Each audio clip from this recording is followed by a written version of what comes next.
Now to the latest updates on the Russian and Ukraine's heightened tensions. The situation in Kharkiv, Ukraine, just 40 kilometers from the tens of thousands of Russian troops amassed at the border of Ukraine, feels perilous, according to its residents.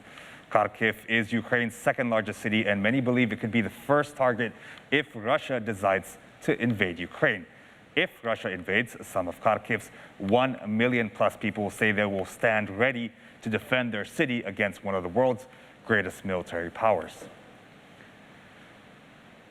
Now, meanwhile, in his first clear and significant comments in weeks, Russian President Vladimir Putin criticized NATO's presence in Eastern Europe on Tuesday.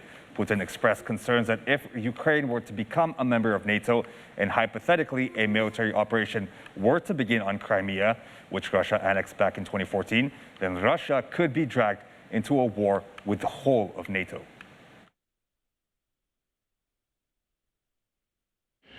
Представим себе, что Украина является членом НАТО.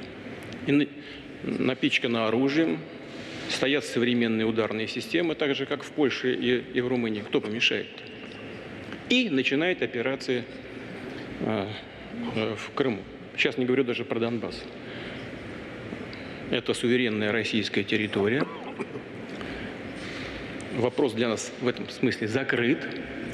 Представим, что Украина страна НАТО и начинает эти военные операции. Нам что, воевать с блоком НАТО? Ну, кто-нибудь об этом хоть что-нибудь подумал? Похоже, что нет. Представим себе, что Украина является членом НАТО. In the midst of heightened tensions between Russia and Ukraine, on Friday, the 31st of January, Brent crude oil futures price hit its highest level in 7 years, as did the price of WTI oil, hitting its highest in 7 years last Friday.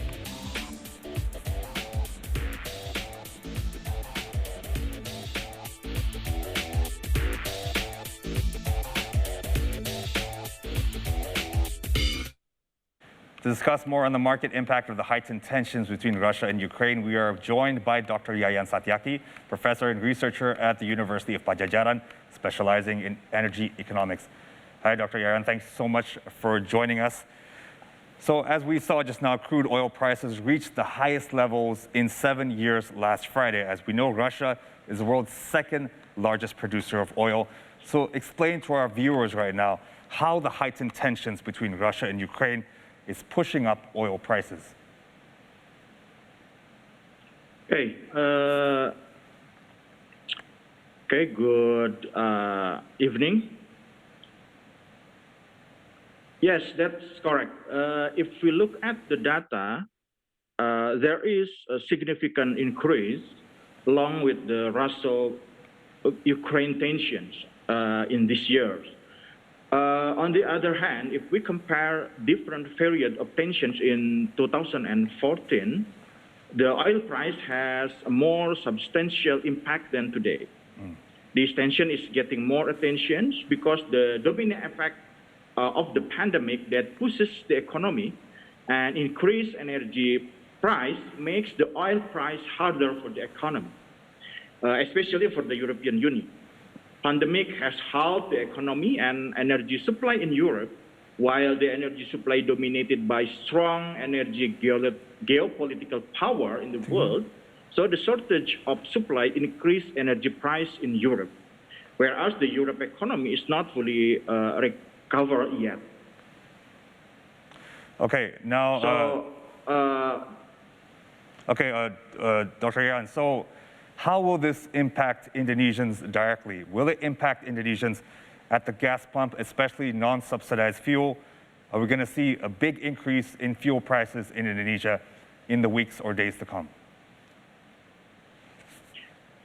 Okay, so if we're looking at the data from the Minister of Finance, so the oil price assumption is about the $63 per barrel. Otherwise, in the market at this moment, the international price of crude oil is about the 70 and just 90 barrel US dollars. So increasing oil price hampered the government financial performance. In addition, the amount of energy subsidy will increase due to oil imports. So actually, it's not good for our economy. And also, at this moment, it is hard for the Indonesian economy to recover. Why? Because at this moment, or maybe in this year, the Fed will increase the interest rate, and there will be rising cost of capital, which is not suitable for Indonesia. And also, we have another impact that improving tensions between Russia and Ukraine also will increase the oil price. So actually, we have multiple external effects that impact to the Indonesian economy and could make our economic recovery will be uncertain. Okay, now two questions. Some analysts are predicting that crude oil prices could increase to over $100 per barrel. And also, if we see that happen, increasing to $100 per barrel, do you think that subsidized fuel prices will be increased? Will the government have to increase the price of subsidized fuel in Indonesia? Maybe it is hard. Maybe you're supposed to ask to the Minister of Finance for sure. But if we're looking at the assumptions between our government that assume about the $63 per barrel, and at this moment, so the price is about the 93 or 80 US dollar per barrel. So we have to improve our debt, and we have to improve also our tax or the revenue potentials. So we have to make something like the efficiency, such as like the last year. So we revoke QCing in some certain of our budget, because now it is not easy going economic recovery at this moment. So the interest rate increase and the price will increase. So we have to really have something like the tight money policy due to these situations.